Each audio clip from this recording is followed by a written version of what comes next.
নমস্কার বন্ধুরা, আমি প্রতিমার হেসেলে আমি আপনাদের সবাইকে স্বাগত জানাই।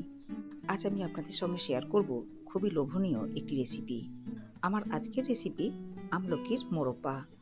আমলকি খুবই উপকারী একটি ফল, আর এই আমলকি আমরা রান্না করেও ব্যবহার করি, আর কাঁচা অবস্থাতেও বিভিন্ন রকমভাবে আমরা ব্যবহার করে থাকি। আমলকির মোরব্বা কিভাবে বানাবো দেখে নেওয়া যাক আমার আজকের এই ভিডিওটিতে। আমলকির মোরব্বা বানাবার জন্য এখানে নিয়েছি 400 গ্রাম পরিমাণ কাঁচা আমলকি। আমলকিগুলো খুব ভালো মতো পরিষ্কার করে জল দিয়ে ধুয়ে নিয়েছি। এখন আমলকিগুলো একটু ভাপিয়ে নিতে হবে। এর জন্য একটা পাত্রের মধ্যে 1 গ্লাস পরিমাণ জল নিয়ে গরম হওয়ার জন্য আগে থেকেই গ্যাস ওভেনে বসিয়ে দিয়েছিলাম। এরপর ওই পাত্রের উপর রেখে দিলাম একটা ছিদ্রযুক্ত পাত্র।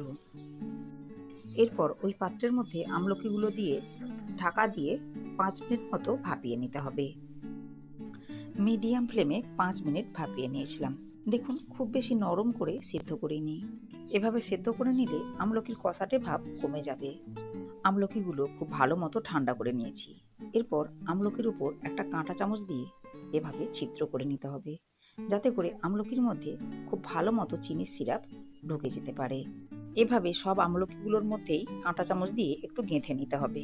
মোরব্বা তৈরি করে নেওয়ার জন্য গ্যাস ওভেনে কড়াই বসিয়ে কড়াইয়ের মধ্যে দিয়ে দিলাম 2 বাটি পরিমাণ চিনি। দিয়ে দিলাম 2 টেবিল চামচ পরিমাণ জল। এখানে জলের পরিমাণ খুব বেশি দেওয়া যাবে না। এরপর দিয়ে দিলাম আগে থেকে সেদ্ধ করে নেওয়া আমলকি। লো ফ্লেমে নাড়াচাড়া করে সমস্ত উপকরণগুলো একটু মিশিয়ে নিতে হবে।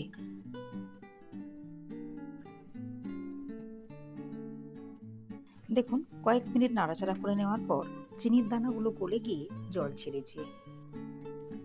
এভাবে লো ফ্লেমে নাড়াচাড়া করে আমলকিগুলো চিনি সিরাপের মধ্যে খুব ভালো মতো সেদ্ধ করে নিতে হবে। আবারও ঢাকা দিয়ে আমলকিগুলো খুব ভালো মতো সেদ্ধ করে নিতে হবে। এভাবে বেশ কয়েকবার ঢাকনা বন্ধ করে আমলকিগুলো চিনি সিরাপের মধ্যে সেদ্ধ করে নিতে হবে। ফ্লেভারের জন্য দিয়ে দিলাম 2টো এলাচ থেতো করে। দিয়ে দিলাম পরিমাণ মতো বিট লবণ, আর ক্রমাগত নাড়াচাড়া করে নিতে হবে, তা না হলে কড়াইয়ের তলায় লেগে যেতে পারে। দেখুন, 3 থেকে 4 বার আমি ঢাকনা উঠিয়ে ভালো মতো নাড়াচাড়া করে নিয়েছি, আর দেখতেই পাচ্ছেন আমলকিগুলোর কালার চেঞ্জ হয়ে গিয়েছে। তবে আরও কয়েক মিনিট এভাবে নাড়াচাড়া করে নিতে হবে। দেখুন, আরও 2 থেকে 3 মিনিট লো ফ্লেমে নাড়াচাড়া করে নেওয়ার পর আমলকির একটা সুন্দর কালার এসেছে। আর চিনির সিরাপটাও এর থেকে বেশি ঘন করব না। এর থেকে বেশি ঘন করে নিলে ঠান্ডা হওয়ার পর চিনির সিরাপ শক্ত হয়ে যাবে। এখন গ্যাসের ফ্লেম অফ করে মোরব্বাগুলো একটু ঠান্ডা করে নিতে হবে। দেখুন, আমলকিগুলোর মধ্যে চিনির সিরাপ অনেকটাই রয়েছে, কিন্তু ঠান্ডা হওয়ার পর চিনির সিরাপ ঘন হয়ে যাবে।